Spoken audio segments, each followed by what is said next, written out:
नमस्कार, मैं हूं आपके साथ मयंक। तो देखिए, पश्चिम बंगाल में ममता बनर्जी ने ऐलान कर दिया है कि वो किसी भी सूरत में इस्तीफा नहीं देंगी।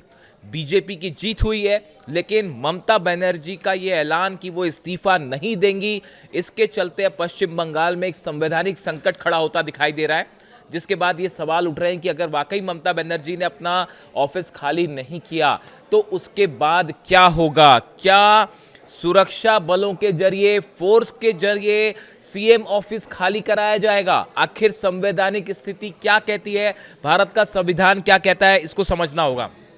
देखिए, सबसे पहले तो कल ममता बनर्जी ने जिस तरह से प्रेस कॉन्फ्रेंस करी, उन्होंने आरोपों की झड़ी लगा दी। उन्होंने चुनाव आयोग पर आरोप लगाए कि चुनाव आयोग ने जो है वो एसआईआर के जरिए जो है ममता बनर्जी और उनकी पार्टी को हराने की कोशिश की। इस तरह के आरोप लगाए गए। उसके बाद उन्होंने कहा चुनावों में धांधली हुई है, वोटिंग के दौरान गड़बड़ हुई है, ईवीएम्स को जो है हाईजैक किया गया, वोटर्स को वोट नहीं डालने दिया गया। इस तरह के उन्होंने तमाम आरोप लगाए और आखिरी में उन्होंने कह दिया कि मैं इस्तीफा नहीं दूंगी। शायद ये पहली बार ऐसी स्थिति होगी भारत में कि एक सीएम जो है उनकी पार्टी हार जाती है और वो इस्तीफा देने से मना करती हैं।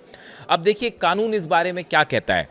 अनुच्छेद 164 आर्टिकल 164 इंडियन कॉन्स्टिट्यूशन का कहता है कि तहत मुख्यमंत्री की नियुक्ति राज्यपाल करते हैं और बाकी मंत्रियों की नियुक्ति राज्यपाल मुख्यमंत्री की सलाह पर करते हैं।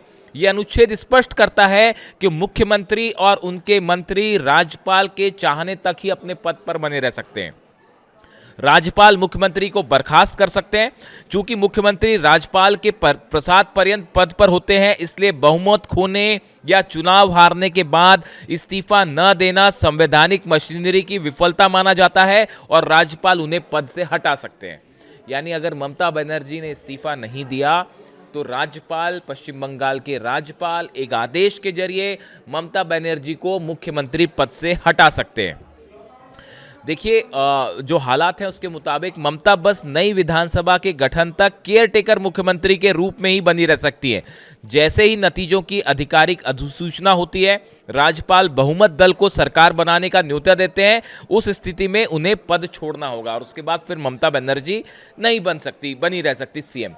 लेकिन सवाल ये है कि अगर मान लीजिए ममता बनर्जी ने मुख्यमंत्री आवास या मुख्यमंत्री कार्यालय खाली करने से इनकार कर दिया और उन्होंने कहा कि भाई मैं तो अपना ऑफिस छोड़ूंगी ही नहीं, ऐसी स्थिति में क्या होगा? ये एक वो सवाल है जो सबके मन में है कि भाई अगर मुख्यमंत्री ने ये कह दिया, ममता बनर्जी ने, मैं ऑफिस खाली नहीं कर रही, तो फिर संविधान क्या कहता है और उस स्थिति में क्या होगा?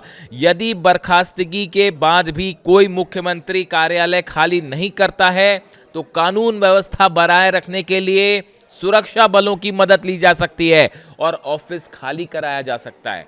देखिए, संविधान और कानून के मुताबिक अगर कोई मुख्यमंत्री जो कि विश्वास मत खो देता है या चुनाव हार जाता है, उसके बाद भी वो अपना पद और अपना ऑफिस खाली नहीं करता है, तो इस सूरत में सुरक्षा बलों की मदद ली जा सकती है, फोर्सेस की मदद ली जा सकती है और फिर उनका ऑफिस खाली कराया जा सकता है। यानी अब सबकी नज़र इस बात पे है कि ममता बनर्जी का अगला कदम क्या होता है। क्या वो तैयार हो जाएंगी इस्तीफा देने के लिए, मुख्यमंत्री कार्यालय खाली करने के लिए, या फिर फोर्स का इस्तेमाल करना पड़ेगा? ये एक ऐसा सवाल है जिसके चलते पूरे पश्चिम बंगाल में एक खासा तनाव का माहौल देखने को मिल रहा है।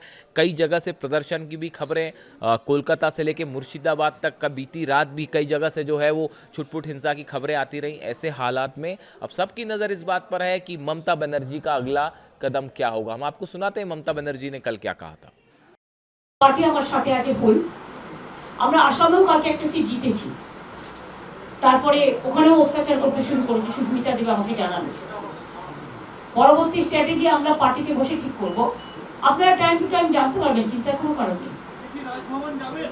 কেন, কিসের জন্য? আমরা তো হারিয়ে যে যাব। হারলে আমি যদি শপথ দিতে যেতাম তাহলে আমি রেজিগনেশনটা করতাম। এখন তো কোয়েশ্চেন ডাজন্ট অ্যারাইজ। জোর করে দখল করে যদি কেউ মনে করে যে আমি কি রেজিগনেশন দিতে হবে, no, not that. Now also I want to say that we didn't lose the election. It is their forceful attempt to defeat us. Officially they may, through election commission, can defeat us. But morally I am telling you that we won the election.